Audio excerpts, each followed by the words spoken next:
Hello folks. Recently I had this exchange with one of our garden variety fundy atheists here, over on the vid Richard Dawkins Dies Again. It gives me occasion to remark upon a certain tactic of theirs, and here's how it usually goes. To start, we offer some fact or argument, and note that it was offered by a certain credentialed scholar in the field of the argument subject, as I did. The fundy atheist shoots back that we are committing a fallacious or illegitimate appeal to authority, and refuses to answer the argument, or like this guy, makes it out as though we're hiding behind the authority and not really providing an argument. Of course, this is clearly an evasion that is as much an admission that the fundy atheist can't answer the argument and needs a way out.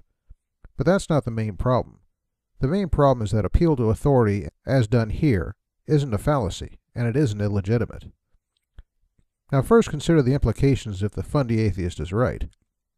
That means academic journal articles and books littered with supporting notes are nothing but long-winded fallacies. Expert witnesses in court settings should be dispensed with, because the use of them is illegitimate.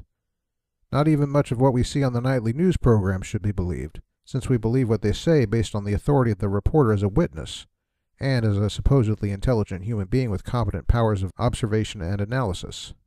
The reality is that the fallacy of appeal to authority does not apply to citations of genuine authorities.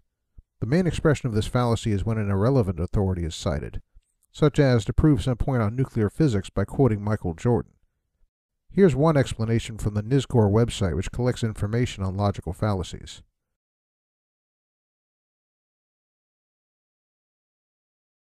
Of course, I'm not saying that there is no discernment involved when an authority is used. When we use an authority, they should be a credible authority who deserves attention. They should also not be biased to the point of distorting information and arguments, and their views should be solid enough to challenge or overcome opposing views. At such points, the burden is on the fundy atheist to meet the challenge, and just yelling argument from authority isn't meeting the challenge. I use the example of an expert witness.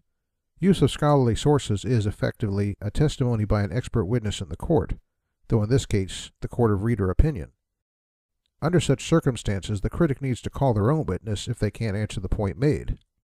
It would not be sufficient in court to just yell, "Objection! Fallacious appeal to authority." Rather, in court, it is the responsibility of opposing attorneys to either provide their own expert witness, or by some means try to discredit the opposite side's expert witness. So, bottom line, the fundy atheist who throws out appeal to authority fallacy, and does no more than that, is just showing that they can't handle what you have to offer, and using that throw-out line as a way to avoid engaging the actual argument or fact presented. That's all for now.